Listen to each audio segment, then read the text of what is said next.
자, 얼마 전 한 경제문제연구소가 기업 경영에 악영향을 끼치는 리더십의 5가지 특징을 발표했어요. 저도 교회의 리더라면 리더 입장이니까 좀 반성하는 마음으로 옮겨 봅니다. 자, 첫째는 다른 사람들의 필요를 다 알고 있다고 자만하여 타인을 무시하더라. 둘째는 자신과 다른 의견을 들으려 하지 않더라. 셋째는 지나친 우월감으로 독단적 태도에 빠지더라. 넷째는 비현실적 낙관주의에 빠져 현실을 정직하게 파악하지 못하더라. 마지막 5번째는 우리 신앙인들에게는 좀 치명적일 수 있는 일인데, 우월감과 낙관주의가 더해질 경우에 하늘의 뜻도 자신이 통제할 수 있다고 착각하더라. 이 마지막 얘기는 결국 비신앙적으로 간다는 거죠. 신앙적이지 못하고 신령하지 못하는 어리석은 판단으로 공동체를 이끌어 가려고 한다라는 얘기예요. 이상의 5가지는 제가 주보에 잘못 적어놨는데 성공한 리더들이 아니라 실패한 리더들에게서 흔히 나타나는 특징들이라는 거예요. 그러나 이런 특징이 결국 자신이 이끄는 사회와 조직을 병들게 하는 거죠. 제너럴 일렉트릭의 회장이었던 잭 웰치는 자신의 오만한 착각이 얼마나 큰 실패를 가져왔는지 회상하고 있어요. CEO로서 내 일생에 내린 최악의 의사결정은 투자은행 키더 피바디를 인수한 일이다. 당시 나는 자만에 빠져 하는 일마다 잘 될 것이라는 생각을 했다. 주변에서 절대 하면 안 된다 자꾸 얘기를 하는데도 아니야, 내가 하면 다 잘 돼 하는 이 어리석은 착각으로 그 일을 진행하다가 회사에 큰 손해를 끼치게 되었다는 거예요. 정상의 자리에 올랐을 때 찾아오는 위기는 과거 자신이 있었던 그 낮은 자리, 아래의 세계를 망각하게 되는 일입니다. 오늘 우리는 모든 것을 이룬 한 왕을 만나게 됩니다. 그리고 그에게서 오만한 착각을 보게 되어집니다. 오늘 본문은 다윗의 비전으로 시작을 합니다. 그리고 그의 비전은 하나님을 향한 마음으로 성전을 짓고자 하는 일이에요. 하나님을 향한 다윗의 사모함은 특별하다는 걸 우리가 잘 압니다. 하나님을 위하여 하나님께서 거하실 집을 자신의 백향목궁보다 더욱더 견고하고 아름답게 지으려고 해요. 단순히 보면 아주 훌륭한 생각이에요. 나단 선지자도 3절에 보니까 왕의 마음에 있는 모든 것을 행하라고 권하기까지 해요. 우리는 지금까지 그렇게 좋게 생각해 왔어요. 그런데 이 말씀을 다시 상고해 보니까 그렇지만은 않더라고요. 성경은 다윗의 비전 이야기를 1절을 다시 한번 보시겠습니까? 여호와께서 주위의 모든 원수를 무찌르사 왕으로 궁에 평안히 살게 하신 때에로 시작을 해요. 자, 잘 보세요. 여호와께서 평안히 살게 하신 때에라는 말씀이죠. 이것은 다윗의 내적 동기가 무엇인지를 알려주는 아주 중요한 단서예요. 다윗의 동기는 하나님을 향한 순수한 사모와 충성만이 아니에요. 자신의 능력에 따르는 자만과 우월감이 감춰져 있어요. 다시 말해서 자기가 이루어낸 것들이 주는 그 만족감이 성전을 지으려는 마음으로 발전하고 있다는 거예요. 내가 백향목궁도 이렇게 멋지게 지었는데 내가 하나님의 성전도 더 멋지게 지어 드리겠다. 하나님께서 그의 원수를 소멸시키고 그로 평안함에 거하게 하셨음에도 그 은혜는 다 잊어버리고 다윗은 어느새 자신이 이 모든 것을 통제해왔고 자신이 모든 것을 알고 있었으며 마치 자신이 모든 것을 이룬 것처럼 지금 생각하고 있더라는 거예요. 그러므로 하나님은 다윗의 충심 어린 듯하지만 그렇지 못한 이 비전에 대해서 다시 선지자 나단의 입을 빌어 말씀하셔요. 5절 하반절을 가보시겠습니까? 내가 나를 위하여 내가 살 집을 건축하겠느냐. 이게 그냥 일반 의문문이 아니에요. 지금 반문하고 있는 거예요. 반문. 하나님은 반어적으로 다윗의 영웅주의적인 의중을 들추어내고 있는 거예요. 네가 왕이 되고 백향목궁을 짓고 사니까 이제는 나의 집도 내가 네 맘대로 만들 수 있다고 생각하는 거냐? 지금 그런 의미로 질문하고 계시는 거예요. 다윗은 자신의 오만한 우월감이 신앙이라고 착각을 하고 있어요. 죄송하지만 저와 여러분도 이런 어리석은 착각을 쏟아놓을 때가 많죠. 아주 비신앙적인데, 전혀 신령하지 않은데, 너무도 세상적이고 세속적인 생각들인데 그것을 신앙의 공동체 교회 안에서 쏟아놓으며 신앙으로 착각을 할 때가 많다는 거예요. 그러나 오늘 그는 하나님을 만홀히 여기고 있다는 걸 하나님이 깨닫게 하셔요. 생각해 보세요. 하나님이 인간을 만드셨잖아요.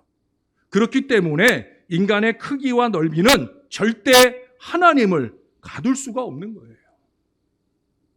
그러나 다윗은 하나님을 자신의 백향목궁의 크기와 넓이, 높이와 길이에 견주면서 그 하나님을 자신이 새롭게 짓는 성전 안에 가두어 두고 그 하나님을 좌지우지할 어리석은 생각을 쏟아놓고 있다는 거예요. 하나님이 보실 때는 하찮은 백향목궁을 대단한 치적인 양 뽐내면서 하나님께 선심 쓰듯 말하고 있더라는 거예요. 하나님은 하나님이시니까 다 꿰뚫어 보시는 거죠.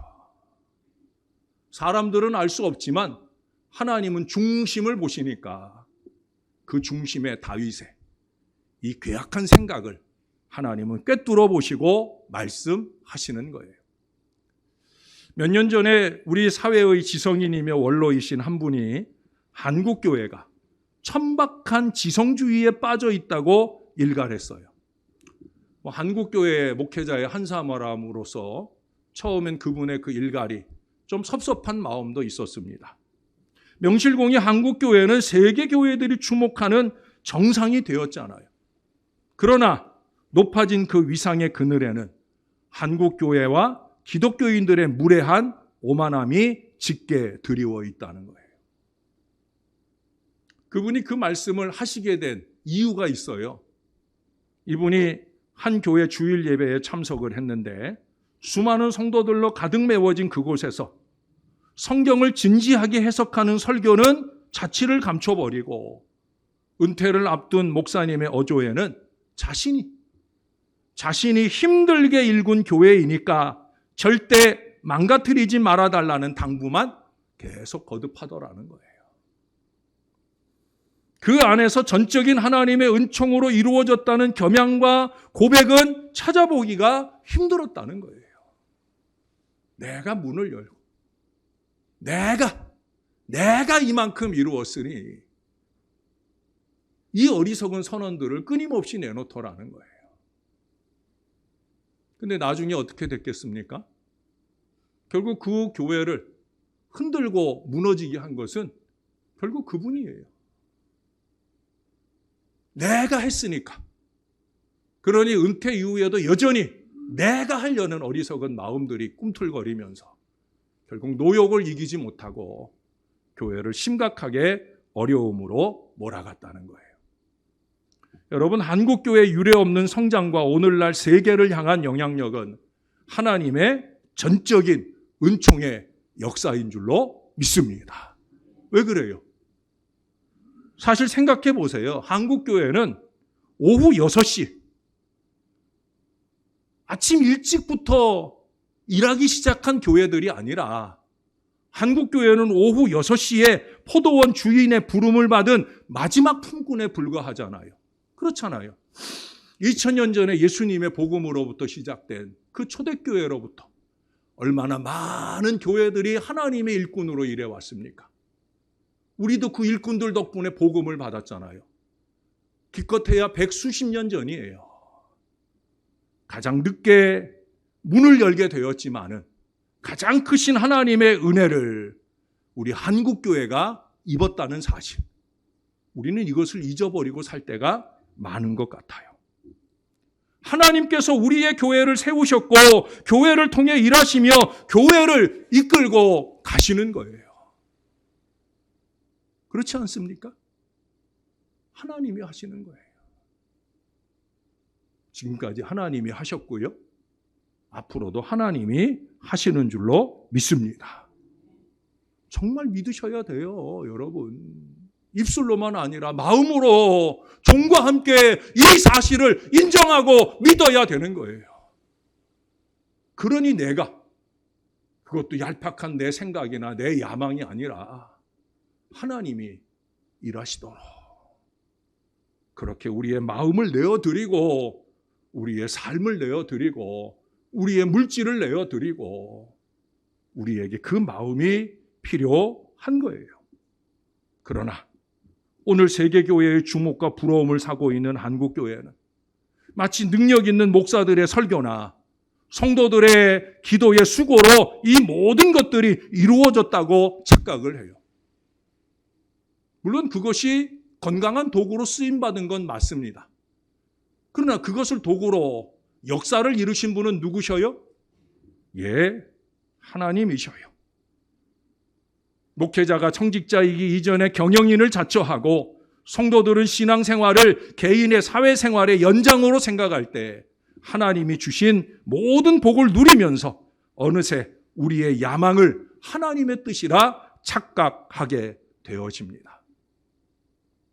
우리가 예배를 마무리할 때 찬양하잖아요. 하나님의 꿈이 나의 비전이 되고, 이게 정말 우리의 신앙적인 기도가 되어야 되고 신앙적인 태도가 되어야 되는데, 감히 우리는 내 비전, 내 야망을 하나님의 꿈으로 만들어버리려고 하는 오만함을 보인다는 거예요. 그게 오늘 다윗이에요.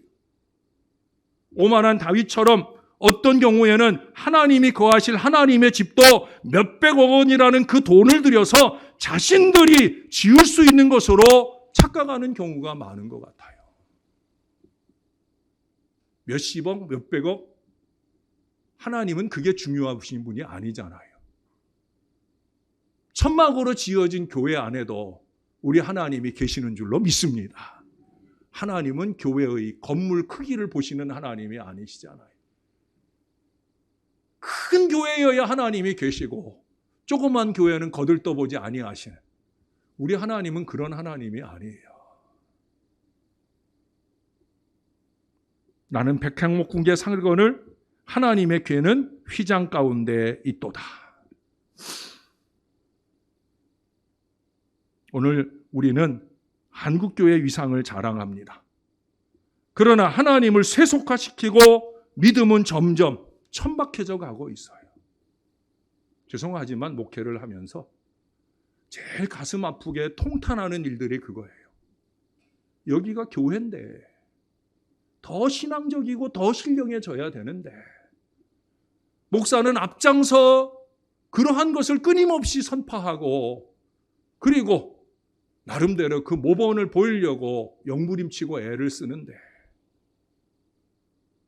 우리는 여전히 신앙적이지 못하고 우리는 너무 세속적이고 너무 세상적이고 심지어 하나님의 위대함, 하나님의 복음적 은혜를 우리는 자꾸 땅바닥으로 끌어내리려고 하는 이 얄팍한 마음들이 우리 안에 얼마나 많은지,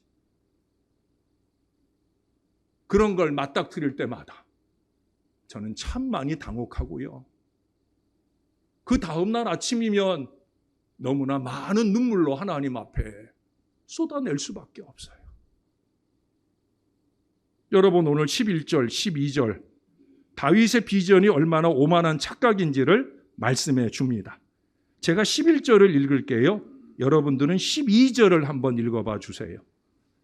전에 내가 사사에게 명령하여 내 백성 이스라엘을 다스리던 때와 같지 아니하게 하고 너를 모든 원수에게서 벗어나 편히 쉬게 하리라. 여호와가 또 내게 이르노니 여호와가 너를 위하여 집을 짓고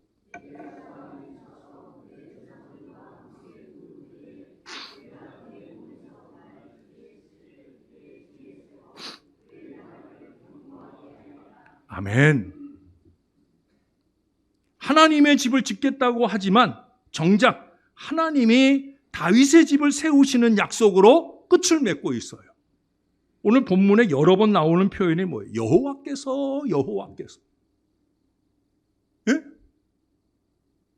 여호와께서. 다윗은 그가 가진 힘과 지위로 하나님을 위할 수 있다고 생각을 했지만, 그러나 정작 하나님이 다윗을 위하여 일을 하고 계시더라는 거예요. 오늘 이 말씀을 통해 아마 다윗은 전도서 2장 11절 자기 아들 솔로몬이 말해놓은 교훈을 깨달았을 것 같아요. 그 후에 내가 생각해 본즉 내 손으로 한 모든 일과 내가 수고한 모든 것이 다 헛되어 바람을 잡는 것이며 해 아래서 무익한 것이로다. 백향목궁이 대단한 줄 알았는데, 통일 이스라엘 왕국이 대단한 줄 알았는데, 그 내 손으로 행한 모든 일들이 내가 한 일은 하나도 없더라는 거예요. 이건 다 바람을 잡으려는 것과 똑같다는 거예요. 다 아무것도 아니더라는 거예요. 왜 아무것도 아니냐? 하나님이 하셨으니까. 할렐루야. 하나님이 하셨다는 거예요. 결국 다윗은 쉬지 않는 하나님의 은총 앞에서 세속적인 크기와 넓이 저 너머에 계시는 광대하신 하나님을 깨닫게 되는 거예요. 하나님이 하셨습니다. 하나님이 세우셨고 돌보셨고 여기까지 이르게 하셨습니다. 언제나 잊지 말아야 할 진리예요, 여러분. 하나님이 하신 거예요. 그래서 우리가 할 일이 있어요. 잘 안 될 때, 개인적으로도 그렇고 공동체적으로 그렇고, 잘 안 될 때에는 뭐 해야 돼요? 더 무릎 꿇고 기도해야 되지요. 예? 잘 될 때에는 어떻게 해야 돼요? 그 모든 영광을 하나님 앞에 더 감사하며 올려드려야 되는 거예요. 이게 신앙이에요. 안 된다 생각될 때 쓸데없는 일들을 꼽고 있을 것이 아니라 더 무릎 꿇는 사람이 되어야 되는 거예요.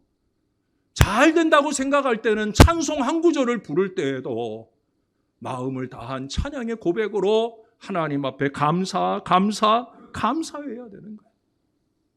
여러분, 한국교회의 위기는 어쩌면 하나님이 교회의 주인이신 것을 잊어버린 데서 오는지도 모릅니다.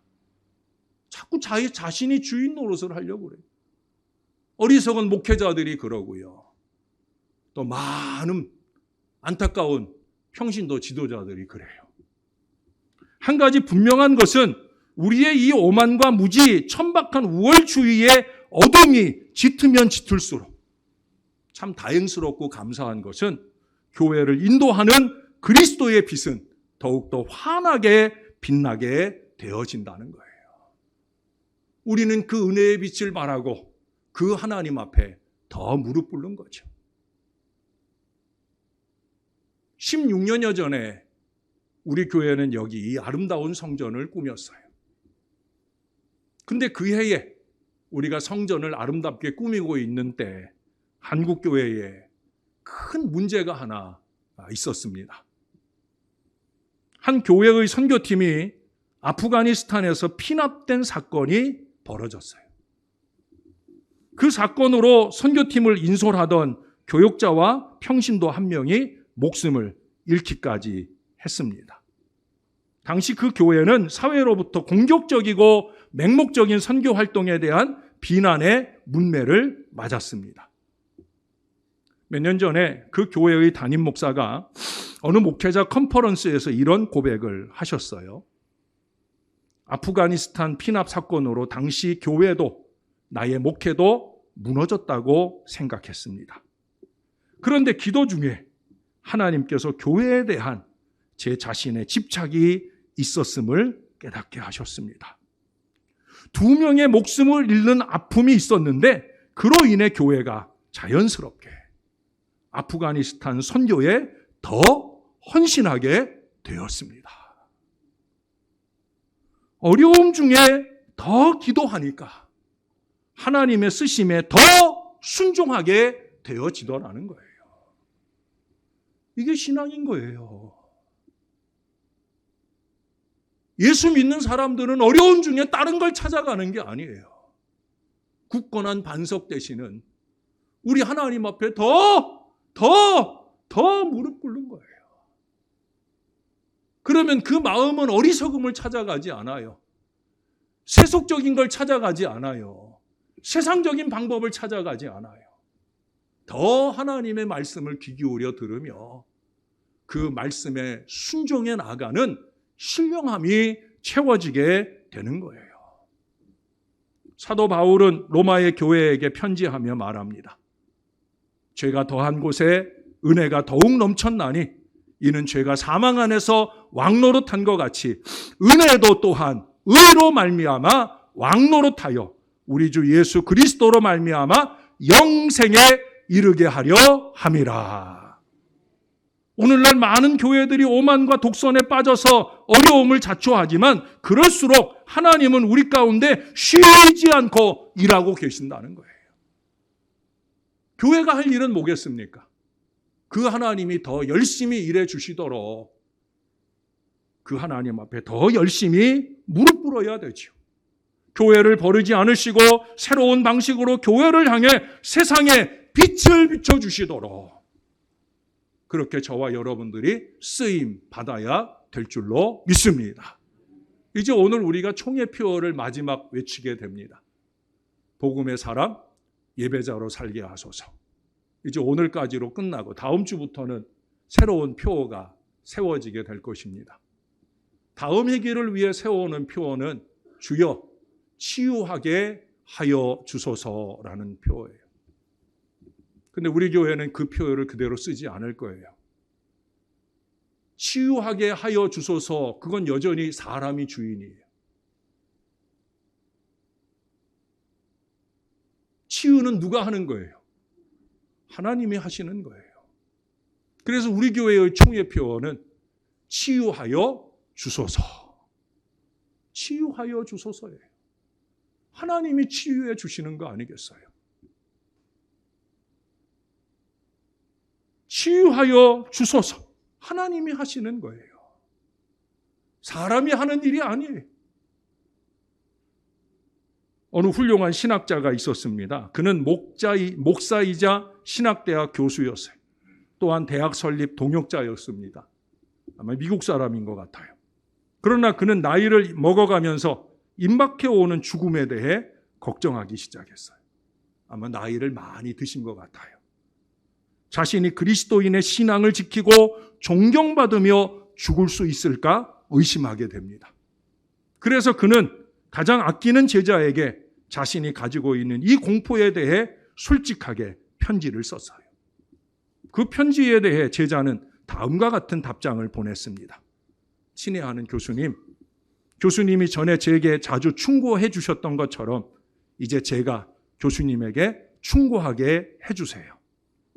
깊은 낭떠러지를 건너가려 하는데 그 위에 다리가 놓여 있다면 그곳에 서서 자신을 돌아보며 그 다리가 충분히 믿고 건너갈 수 있는 것인지를 궁금해 하겠습니까?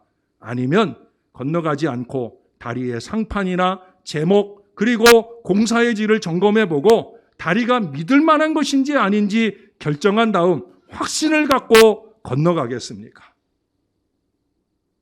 자신을 돌아볼 일이 아니라 다리의 견고함을 생각하고 견고하다 싶으면 믿고 건너가면 된다는 얘기예요. 신앙적으로 보면 이분은 이렇게 덧붙입니다. 믿음은 그리스도께 있습니다. 자신에게 초점을 맞추기보다는 주님의 능력에 초점을 맞추는데 시간을 쓰십시오. 주님의 능력에 초점을 맞추라는 거예요. 죽음에 대해 혹시 의심을 갖고 계시는 분이 있습니까? 개인이나 공동체의 미래에 대해 걱정하고 계십니까? 그렇다고 하면 크고 작은 문제에 초점을 맞추지 말고 하나님께 초점을 맞추셔야 됩니다. 왜 그래요? 하나님이 하십니다. 하나님이 세우십니다. 이것을 잊지 않아야 되는 거예요. 그게 겸손이고 그게 신앙이에요. 죽음의 문제만 아니라 범사가 다 그래요. 그래서 유다서 1장 24절의 말씀대로 하나님은 능히 너희를 보호하사 거침이 없게 하시고 너희로 그 영광 앞에 흠이 없이 즐거움으로 서게 하실 자이십니다. 안 믿어지세요? 다시 한번 제가 읽어드릴게요. 하나님은 능히 너희를 보호하사 거침이 없게 하시고 너희로 그 영광 앞에 흠이 없이 즐거움으로 서게 하실 자이십니다. 맞습니다. 제가 오늘 오후에는 안식 중에 계신 김 목사님 대신에 3부 예배, 청년부, 청소년부 예배를 섬겨요.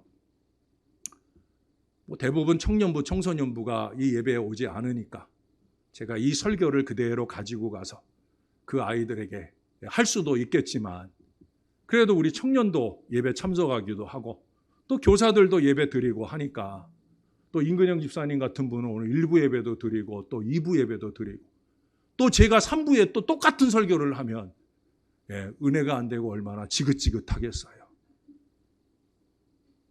그래서 제가 다른 말씀을 준비해서 전하려고 합니다.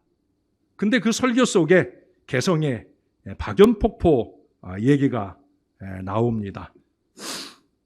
개성시 북쪽 16km 지점에 그 천마산 아래에 박연폭포가 있어요. 사실은 사람들이 개성에 가면 천마산을 오르려고 가는 게 아니라 박연폭포를 보러 가는 거예요. 우리 아내도 오래전에 그 개성공단 한참 할 때 그때 KBS 방송국 다니면서 그때 개성 갔었나요? 네, 그때 개성에 갔었던 걸로 제가 기억을 하는데 지금도 이런지 모르겠어요. 이 박연폭포를 향해 가려고 하면 아주 중요한 절벽을 만나게 됩니다. 이쪽 절벽과 이쪽 절벽을 건너가야 박연폭포에 갈 수가 있어요. 지금은 그 사이에 안전장치를 해놨겠죠. 근데 옛날에는 그냥 그대로 두고 건너가라는 거예요. 근데 이 거리가 딱 1m예요, 1m. 제가 지금 벌려놓은 게 아마 1m쯤 되지 않을까. 건너기에는 너무 넓어요, 좁아요? 너무 넓어요? 아니잖아요. 이게 평지에 1m라고 하면 오늘 제가 입구에서 한번 1m 그려놓고 다 건너뛰라고 하면 평지니까 다 건너뛰실 거예요. 정말 다리가 불편하신 분들 외에는 웬만하면 다 건널 수 있는 거예요. 자, 그런데 이게 절벽이에요. 밑을 내려다보면 천길만길 낭떠러지가 눈앞에 보여요. 그걸 딱 보면 건널 수 있을까요? 없을까요? 못 건너가는 거예요. 많은 사람들이 박연폭포를 보고 싶은데 그 1m 너머를 바라보지 못하고 그 1m 사이를 바라보면서 이미 지나왔던 과거를 향해 돌아가는 거예요. 안타까운 일이죠. 결국 미래는 없는 거예요. 끊임없이 어리석고 어설프고 실패한 과거로 돌아가자. 그러면 미래는 없는 거예요. 결국 믿음의 문제죠. 제가 어제 새벽에도 말씀드렸어요. 나는 내게 말씀하신 그대로 되리라고 하나님을 믿노라. 이게 제 신앙이에요. 바울의 위대한 신앙이고요. 그 바울을 본받아 제 마음에 간직된 신앙이에요.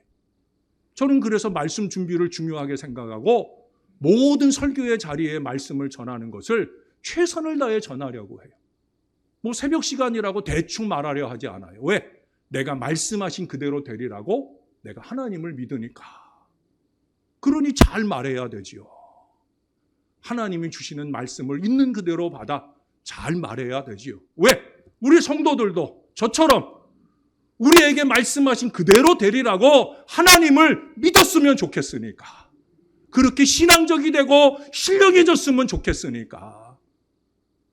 누가 사람이 말하는 대로 되리라고 행동하는 게 아니에요. 하나님이 말씀하신 그대로 되리라고 하나님을 믿는 내 생각이나 내 야망이나 내 고집이 이루는 미래가 아니라 내게 말씀하신 하나님을 믿으며 그 하나님의 말씀대로 믿음의 발을 떼면 하나님이 다 세우시는 거예요. 그러니 우리가 할 일은 딱 두 가지입니다. 아까 말씀드렸어요. 어려울 때는 어떻게 하라고요? 더 기도하라고. 더가 붙어야 돼요. 더가. 예? 이전에도 기도해 왔지만 어려우면 더 기도하는 거예요. 그리고 일이 잘 되면 그러면 그 모든 것을 세우신 우리 하나님께 더 감사하고 영광을 올려 드리는 거예요. 여러분 50년 역사를 하나님이 세우신 줄로 믿습니까? 그러면 우리는 그에 합당한 감사를 드릴 수 있어야 되죠. 이걸 어느 특정한 어떤 사람들이 한 것이라고 하면 우리는 하나님께 드리는 감사가 미약할 수밖에 없어요. 내가 했다고 생각하면 더더욱 미약할 수밖에 없어요. 그러나 하나님이 해주셨다. 하나님의 은혜다. 이거 생각하면 우리는 더 감사하며 영광을 올려드려야 할 것입니다. 사랑하는 여러분, 잊지 마십시다. 저를 따라서 한번 고백해 보십시다. 하나님이 세우셨습니다.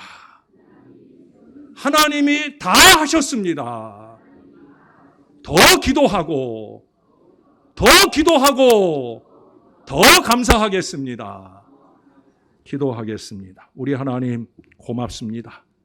하나님이 이 땅에 주의 제단을 세워주시고 50년의 역사를 이어오는 동안 한결같이 이 교회를 이끌어 주시니 감사를 드립니다. 하나님, 우리가 더 신앙적이고 더 신령해지기를 소원합니다. 그래서 잘 안 될 때는 더 무릎 꿇어 기도하는 사람들이 되고 우리에게 잘 되는 은혜와 축복을 주실 때는 더욱더 감사하는 특별한 마음으로 하나님께 영광 돌리는 신령한 주의 백성들 다 되게 우리를 붙들어 주시옵소서. 우리로 더 겸손하게 하셔서 하나님 우리를 치유하여 주시옵소서. 주님의 은혜를 소원합니다. 감사합니다. 예수님 이름으로 기도합니다. 아멘.